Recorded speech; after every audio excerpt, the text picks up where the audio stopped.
Hello बच्चों, आप लोग सब अच्छे से होंगे। आज हम एक और नई वीडियो आप लोगों के लिए मैं लेकर के आई हूँ।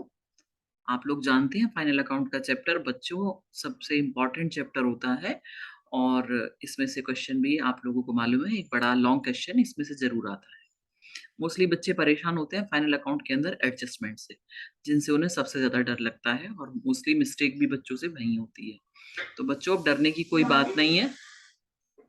मैंने आपके लिए वीडियो तैयार की है और थोड़ी सी देर में 10 इंपॉर्टेंट एडजस्टमेंट होती हैं। टोटल बेटा मुश्किल से 15 एडजस्टमेंट होती हैं जो बार-बार क्वेश्चंस के अंदर आती हैं। ज़्यादा से ज़्यादा 12 होती हैं, 12-15 होती हैं, जिसमें से आज मैंने 10 इंपॉर्टेंट एडजस्टमेंट आप लोगों के लिए वीडियो बना कर के डाली है और जो बहुत जल्दी से आपको आ जाएँगी। और जब भी आप एग्ज़ाम देंगे, कभी भी फाइनल अकाउंट की आपको प्रिपरेशन करनी है, तो आपको ट्रेडिंग P&L बैलेंस शीट का मालूम होता है, उसके अंदर कौन-कौन सी आइटम्स आती हैं। सिर्फ दिक्कत आती है एडजस्टमेंट के साथ। तो आप सिर्फ वीडियो सुनेंगे और वीडियो को सुन के आप रिकॉल कर लेंगे सारी एडजस्टमेंट को और बहुत जल्दी से आपकी एक रिवीजन हो जाएगी। चलिए टाइम वेस्ट बिना किए हुए हम लोग बढ़ते हैं अपने काम की तरफ। तो सबसे पहले बेटा एडजस्टमेंट आती है हमारी क्लोजिंग स्टॉक की। क्लोजिंग स्टॉक जब एडजस्टमेंट में आपको गिवन होता है, तो आपको ये तो आपको सबको मालूम ही है बेटा कि जो एडजस्टमेंट होती हैं, वो पहले रिकॉर्ड नहीं की हुई होती हैं। जब हम फाइनल अकाउंट बना रहे होते हैं, उस टाइम पर ये जितनी भी एडजस्टमेंट हमें गिवन होती हैं, उनका मतलब है कि ड्यूरिंग द ईयर हमने उनको किया नहीं है, तो अब हमें उन्हें रिकॉर्ड करना है। और क्योंकि हम डबल एंट्री सिस्टम यूज़ करते हैं, इसलिए सारी ट्रांज़ैक्शन को हम 2 प्लेस पर कम से कम लिखेंगे कि ड्यूअल इफ़ेक्ट आना चाहिए।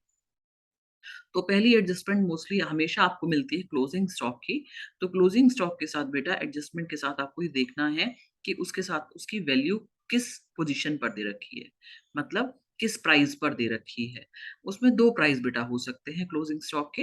वो आपको मार्केट प्राइस पर भी दे सकता है और आपको कॉस्ट प्राइस पर भी वैल्यू गिवन हो सकती है। तो बेटा आपको बिल्कुल आराम से ध्यान से ये बात याद रखनी है कि कॉस्ट प्राइस और मार्केट प्राइस उन दोनों में से जो भी कम हो, वही प्राइस आपको अपने फाइनल अकाउंट के अंदर डालनी है, ज़्यादा वाली प्राइस नहीं डालनी है।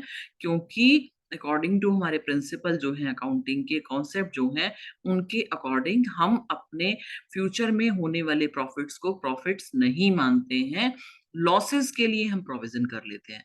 तो इसलिए हम बढ़ी हुई प्राइसेज़ को नहीं लेंगे, हम जो कॉस्ट प्राइस अगर कम है तो कॉस्ट प्राइस को ही लेंगे।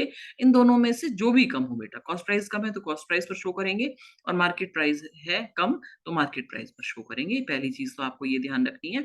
अब बात ध्यान रखनी है आपको कि इसको आप कहाँ-कहाँ लिखेंगे।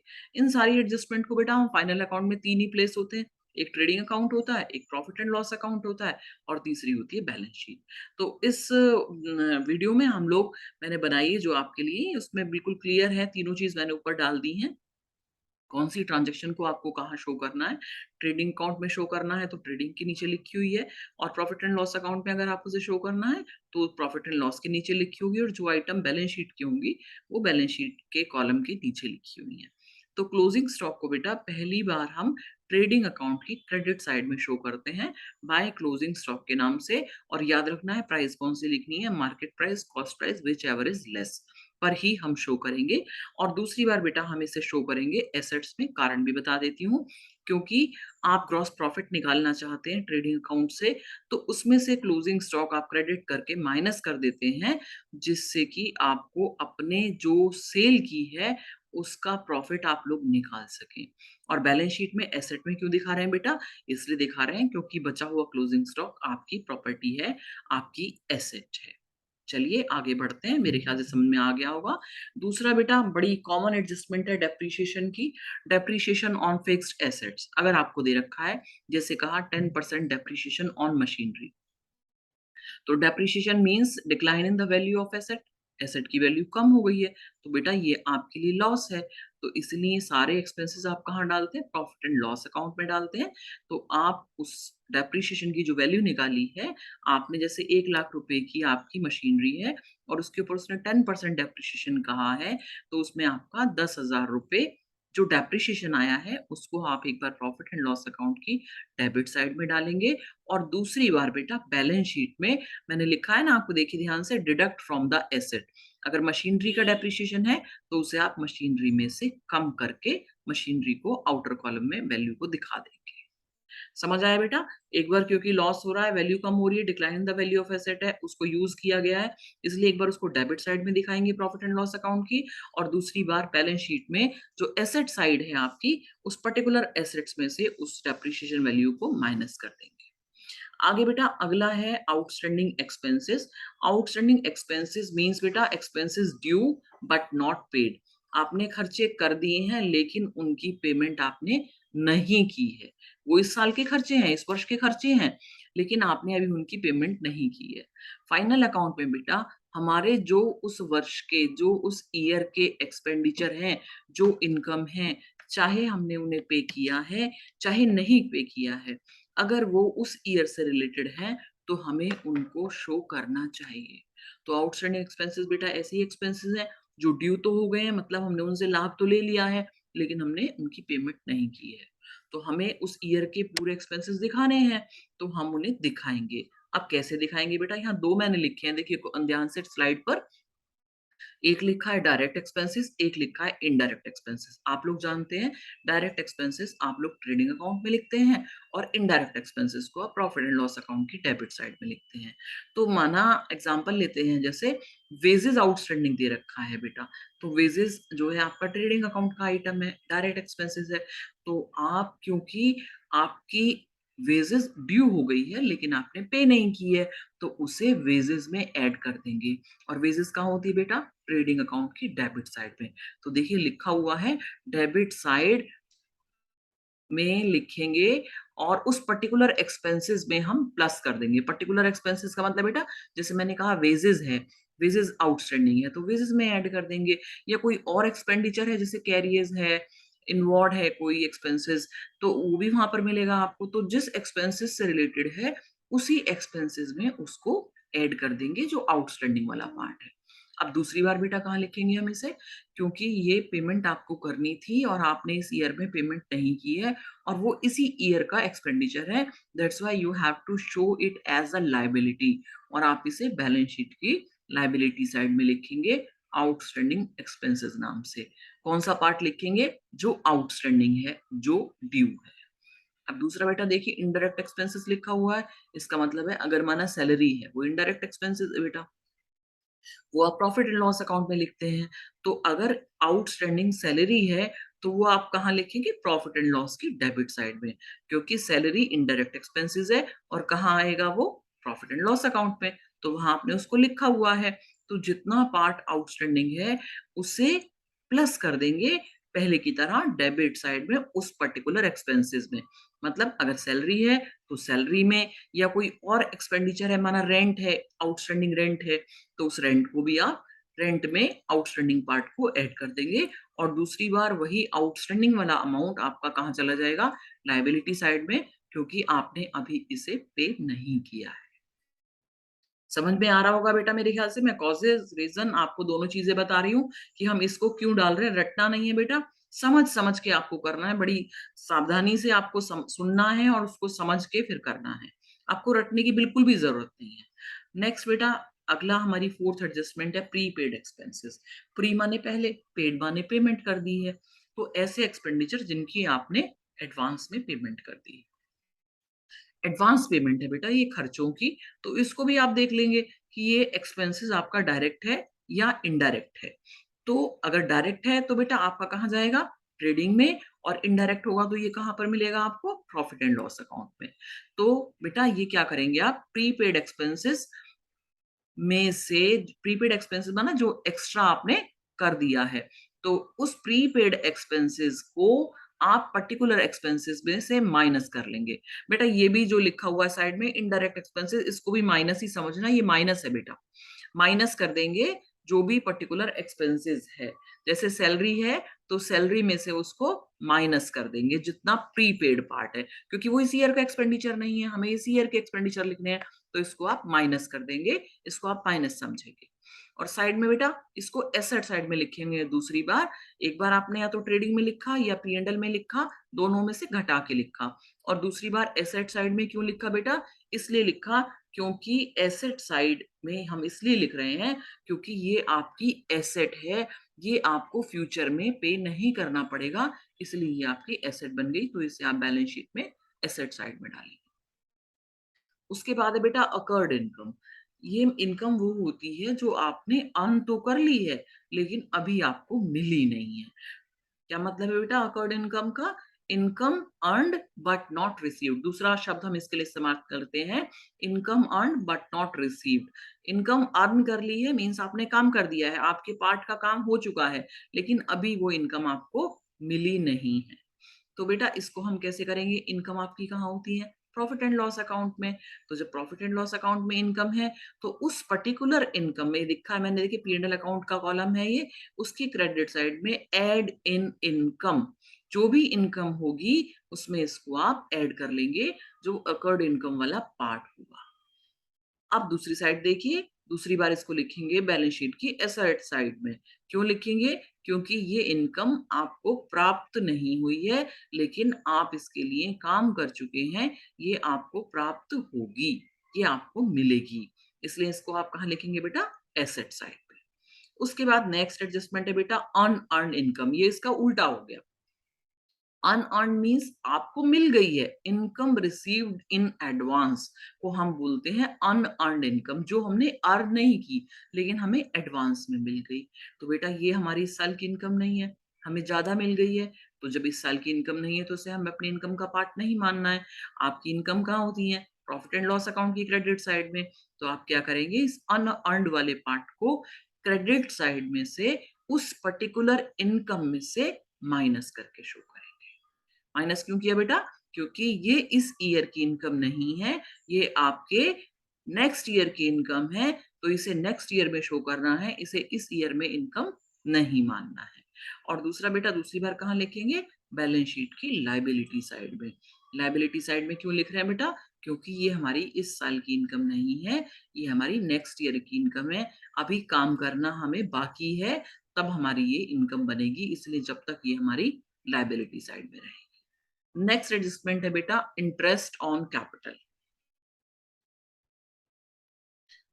तो बेटा इंटरेस्ट ऑन कैपिटल क्या है कि बिजनेस का जो ऑनर है, जो बिजनेस का प्रोप्राइटर है, उसने बिजनेस में इन्वेस्टमेंट कर रखी है और उसके बदले में वो आप बिजनेस से आपको इंटरेस्ट ले रहे हैं।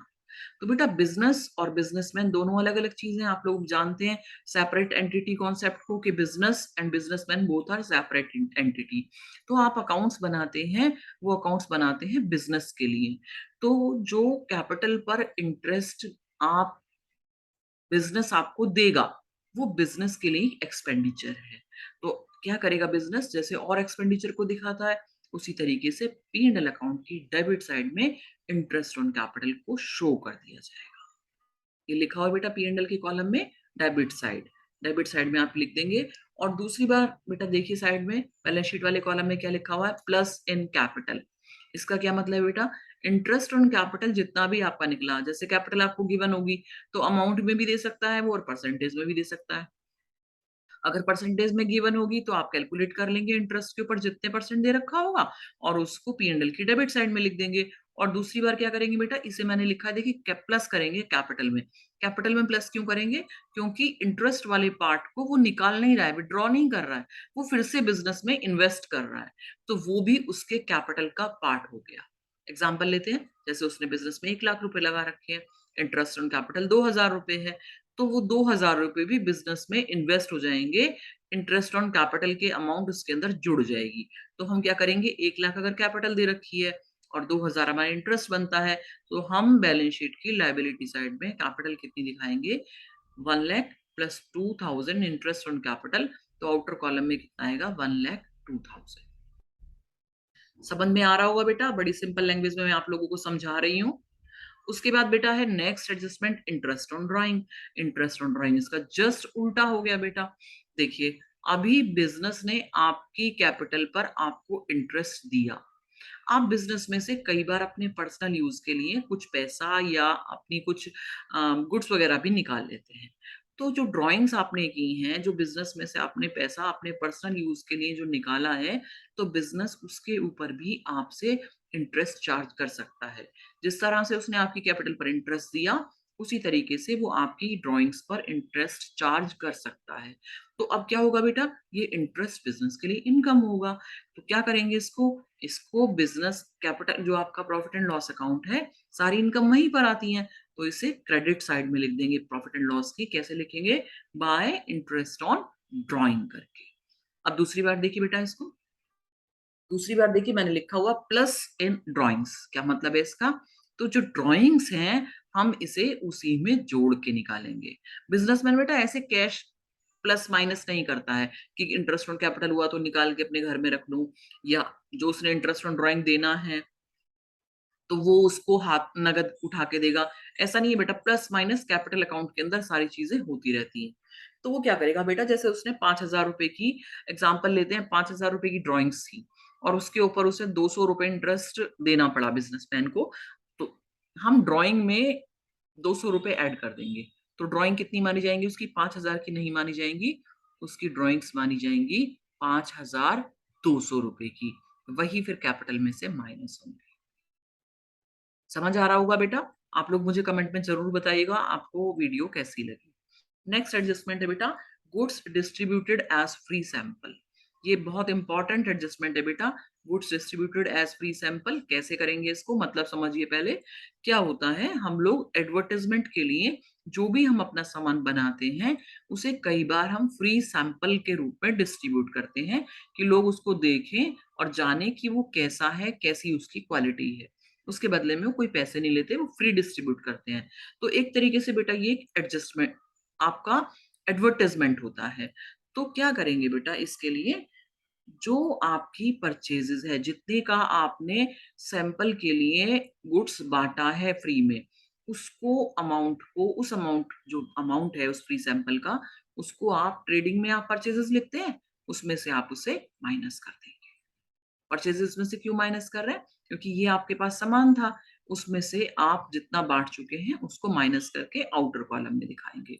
और दूसरी बार बेटा इसको लिखेंगे आप प्रॉफिट एंड लॉस अकाउंट की डेबिट साइड में।